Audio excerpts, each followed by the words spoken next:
বন্ধুসকল আজি আমি এইখন বনাম গছ দলি দিয়া দা ভিডিওটো সম্পূৰ্ণ শেষলৈকে চাব আৰু লাইক আৰু সাবস্ক্ৰাইব কৰিব। প্ৰথমতে আমি গেজিটো পিটি লম, তাৰ পিছত লোহালিখৰ এনেদৰে পিটিম যাতে এটাও দাগ নাথাকে।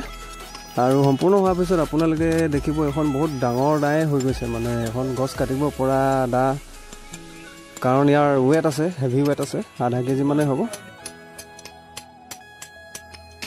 কুঠাৰৰ দৰে ব্যৱহাৰ কৰিব পাৰিব এইখন।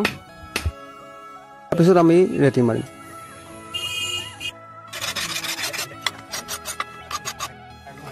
এইখন আমাৰ দাখন ৰেতি মাৰি হৈ গ'ল।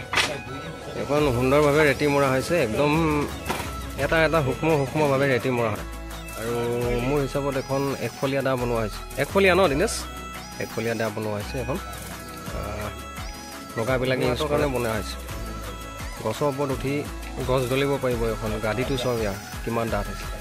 গছৰ ওপৰত উঠি গছ কটা দা হয় এইবিলাক সাধাৰণতে বাগানত ইউজ হয়। বাগানত ডাঙৰ ডাঙৰ গছ থাকে, চাহপাতৰ বাগানত। এখন এতিয়া টেম্পাৰ দিছোঁ আমি।